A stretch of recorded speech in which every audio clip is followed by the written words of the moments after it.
Hello viewers, আসসালামু আলাইকুম। আশা করি সকলেই ভালো আছেন। তো বন্ধুরা, আজকের ভিডিওর টপিক কি সেটা হয়তো আপনারা থাম্বনেল এবং টাইটেল দেখে বুঝতে পেরেছেন, তবুও একটু ক্লিয়ার করি। তো বন্ধুরা, আজকের ভিডিওর টপিক হলো কিভাবে আপনার রানিং ফেসবুক আইডিটি ভেরিফাইড করবেন। আমরা অনেকেই আছি যারা ফেসবুক এর এই গুরুত্বপূর্ণ বিষয়টি জানি না, যে কারণে প্রতিদিন হাজার হাজার ফেসবুক আইডি ডিজেবল হয়ে যাচ্ছে গুগলের মধ্যে।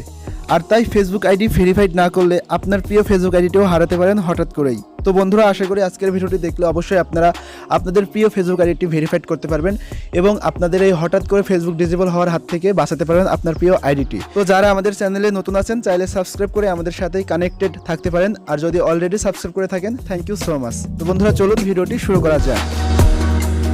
তো ওয়েলকাম ব্যাক ভিউয়ার্স। তো বন্ধুরা, ফেসবুক আইডি ভেরিফাইড করার জন্য আমাদেরকে ফেসবুকটি ওপেন করতে হবে। আর ফেসবুক লাইটটা ওপেন করলে হবে না, আমাদের ফোনের যেই বড় ফেসবুকটি আছে জাস্ট সেটা ওপেন করে নেবেন।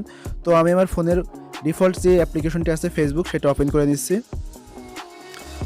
তো ফেসবুকটি ওপেন করার পর এখানে থ্রি লাইনে ক্লিক করবেন। থ্রি লাইনে ক্লিক করার পর নিচের দিকে সেটিংয়ে চলে যাবেন। তো বন্ধুরা, ফেসবুক আইডি ভেরিফাইড করার আগে আমাদেরকে অবশ্যই 3টা সেটিং করে নিতে হবে, তারপর আমরা ভেরিফাইড করতে পারবো। ওকে।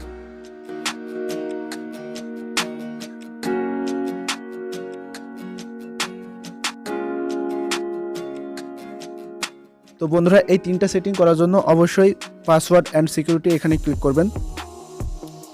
তো এখানে ক্লিক করার পর ফার্স্টে দেখতে পাচ্ছেন check your important security setting. Okay, তো এখানে ক্লিক করে দেবেন। তো এখানে ক্লিক করার পর দেখতে পাচ্ছেন আমার 3টা সেটিংই জাস্ট অন করা আছে। আপনাদের যদি অন করা না থাকে এখান থেকে খুব সহজেই অন করে নেবেন, না হলে কিন্তু অবশ্যই ফেসবুক আইডি ভেরিফাইড করতে পারবেন না। আর বন্ধুরা, বলে রাখছি ফেসবুক আইডি ভেরিফাইড করা বলতে কি যে অনেকেই ভাবতে পারেন যে ব্লু বেজের জন্য আমরা আবেদন করছি, বিষয়টা এরকম না। ব্লু বেজের জন্য আবেদন করা যায় সেটা অন্য ভিডিওতে অবশ্যই দেখিয়ে দেবো, কিন্তু আজকের ভিডিওর টপিক হলো আমরা কিভাবে ফেসবুক আইডি ভেরিফাইড করব ফেসবুকের কাছে। মানে আপনাকে ফেসবুককে বোঝাতে হবে যে আপনি রিয়েল ইউজার, ঠিক আছে? তা না হলে যে কোনো সময় আপনার ফেসবুক আইডি ডিসেবল হতে পারে। তো বন্ধুরা, এটা যদি আপনার অন না থাকে খুব সহজে এখান থেকে অন করে নেবেন 3টা। Your password is okay, 2 factor authentication is on, log in alert are on. Okay, just এই 3টা অন করে নেবেন, তারপরে আপনারা ব্যাকে চলে যাবেন। তো ব্যাকে যাওয়ার পর এখানে দেখতে পাচ্ছেন পার্সোনাল অ্যান্ড অ্যাকাউন্ট ইনফরমেশন, এখানে ক্লিক করে দিবেন।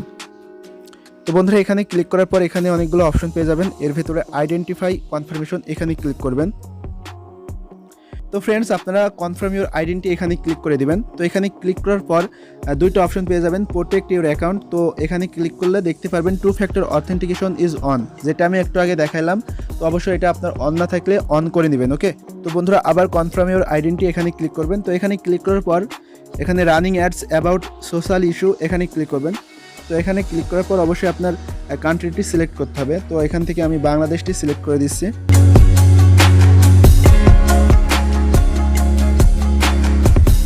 বাংলাদেশটি সিলেক্ট করার পর এখানে দেখতে পাচ্ছেন পার্সোনাল আইডি বলে একটি অপশন আছে। তো এর উপরে ক্লিক করে দেবেন। তো এর উপরে ক্লিক করে দেওয়ার পর আপনার আপলোড ইওর আইডি বলে একটি অপশন চলে আসবে। ওকে, তো আপলোড ইওর আইডির উপর ক্লিক করলে আপনার যদি ভোটার আইডি কার্ড থাকে সেটা ছবি তুলে সেন্ড করে দেবেন। তাহলে 72 ঘন্টার ভিতর আপনার সব তথ্য যদি সঠিক থাকে ফেসবুক থেকে আপনার নাম্বারে বা ইমেলে মেসেজ চলে আসবে যে নাম্বার বা ইমেল দিয়ে আপনার ফেসবুক খোলা আছে। ওকে, তো এখন যাদের এই আইডি কার্ড নাই তারা কিন্তু করতে পারবেন না, জন্ম নিবন্ধন কার্ড দিয়ে কিন্তু এটা করা যায় না। আপনার যদি আইডি কার্ড থাকে তাহলে খুব সহজে এখান থেকে ইজিলি আপনার ফেসবুকটি ভেরিফাইড করে নিতে পারবেন। আর এই ভেরিফাইড করার পর আপনার আইডিটি কখনোই নষ্ট হবে না বা ডিসেবল হবে না। তো বন্ধুরা, এই ছিল আজকের ভিডিওটি কেমন লাগলো অবশ্যই কমেন্ট করে জানাবেন। আর যদি ভালো লেগে থাকে অবশ্যই লাইক দিয়ে আমাদের সাথেই কানেক্টেড থাকবেন। ভালো থাকবেন সবাই। আসসালামু আলাইকুম।